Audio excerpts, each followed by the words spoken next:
उत्तर Korea आधिकारिक तौर पर democratic people's republic of Korea के रूप में जाना जाता है, एक रहस्यमय देश है।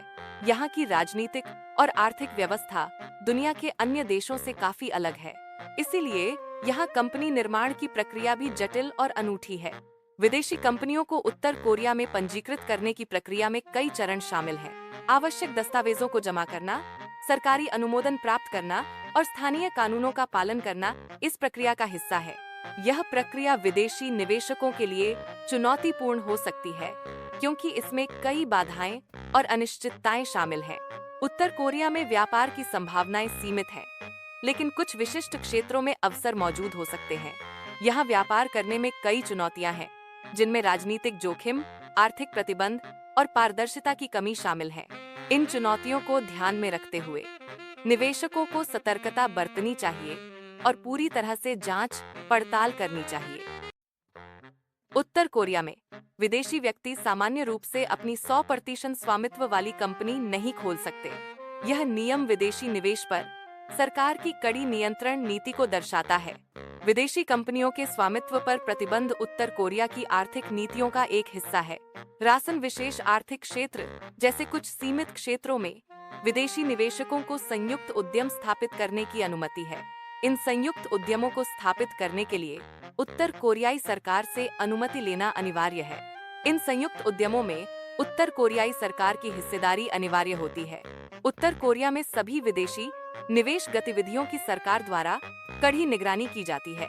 यह सुनिश्चित किया जाता है कि सभी परियोजनाएं सरकारी नीतियों और नियमों के अनुसार संचालित हों। अनुपालन सुनिश्चित करने के लिए निगरानी प्रणाली में विभिन्न सरकारी विभाग शामिल हैं। उत्तर कोरिया में निवेश करने के इच्छुक विदेशी निवेशकों को ministry of external economic relations (मियर) से संपर्क करना होगा। उन्हें एक विस्तृत निवेश प्रस्ताव (डीपीआर) के प्राधिकरण के साथ एक समझौता ज्ञापन, विदेशी कंपनी की पृष्ठभूमि की जानकारी जैसे दस्तावेज जमा करने होंगे।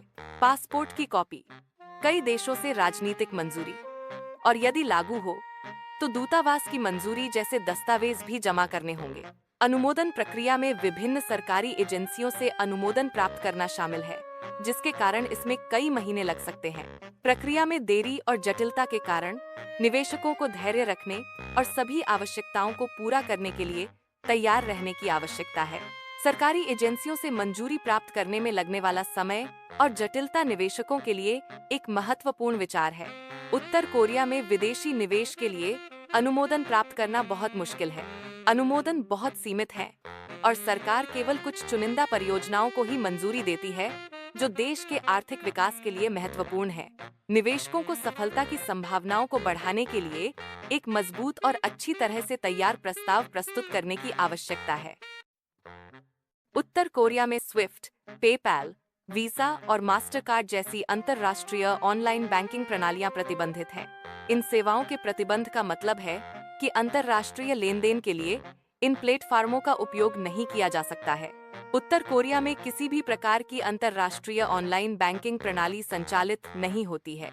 उत्तर कोरिया में केवल स्थानीय बैंकिंग प्रणाली मौजूद है, जो पूरी तरह से सरकार द्वारा संचालित है।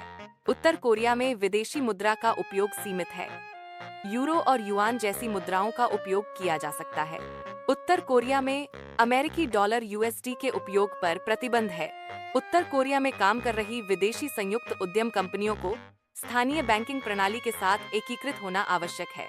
उच्च स्तरीय सरकारी संपर्क के बिना इन कंपनियों को बैंकिंग सुविधाएं प्राप्त करना मुश्किल होता है। यह जटिलता बैंकिंग प्रक्रिया को और भी चुनौतीपूर्ण बना देती है। उत्तर कोरिया में टैक्स सिस्टम पूरी तरह से सरकार द्वारा नियंत्रित है।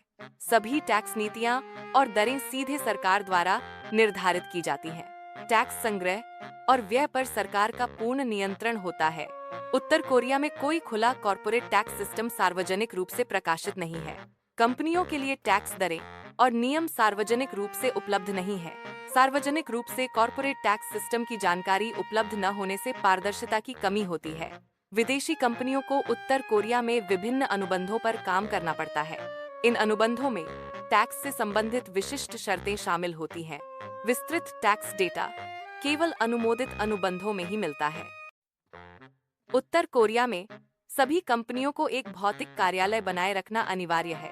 यह कार्यालय सरकार द्वारा बारीकी से निगरानी किया जाता है। यह सुनिश्चित किया जाता है कि सभी व्यावसायिक गतिविधियां राज्य के कानूनों और विनियमों का पालन करती हैं। उत्तरी कोरिया में वर्चुअल मेलबॉक्स जैसी सुविधाएं अनुपलब्ध हैं। उत्तरी कोरिया में वर्चुअल रिसेप्शनिस्ट जैसी सुविधाएं अनुपलब्ध हैं। कंपनियों को सभी पत्राचार और ग्राहक सेवा को पारंपरिक तरीकों से संभालने की आवश्यकता होती है। सरकारी निगरानी के माध्यम से भौतिक कार्यालयों की निगरानी यह सुनिश्चित करती है कि सभी व्यावसायिक संचालन राज्य के दिशा निर्देशों के अनुरूप हो। यह निगरानी देश के भीतर आर्थिक गतिविधियों को नियंत्रित करने और प्रबंधित करने में मदद करती है। राज्य के दिशा निर्देशों का अनुपालन आर्थिक स्थिरता और विकास को बढ़ावा देता है। उत्तर कोरिया में व्यापारिक गतिविधियां सरकार द्वारा अत्यधिक नियंत्रित होती हैं। लगभग सभी आर्थिक गतिविधियां राज्य की योजनाओं और निर्देशों के अनुसार संचालित होती हैं। निजी कंपनियों के लिए स्वतंत्र रूप से काम करना बेहद मुश्किल हो जाता है। उत्तर कोरिया में निवेश करने के इच्छुक निवेशकों को आधिकारिक सरकारी चैनलों के माध्यम से आवेदन करना होगा। निवेश प्रस्तावों का मूल्यांकन सरकार की रणनीतिक और आर्थिक योजनाओं के अनुरूप किया जाता है। सरकारी योजनाओं से जुड़े निवेशों को प्राथमिकता दी जाती है। उत्तर कोरिया की अद्वितीय राजनीतिक और आर्थिक प्रणाली इसे व्यापारिक अवसरों के लिए आशाजनक नहीं बनाती। इसे एक व्यावसायिक उद्यम के बजाय एक शोध विषय या राजनयिक अध्ययन के रूप में देखना अधिक उपयुक्त है। यहाँ की आर्थिक नीतियों और प्रक्रियाओं का अध्ययन करना अकादमिक और नीतिगत दृष्टिकोण से मूल्यवान हो सकता है।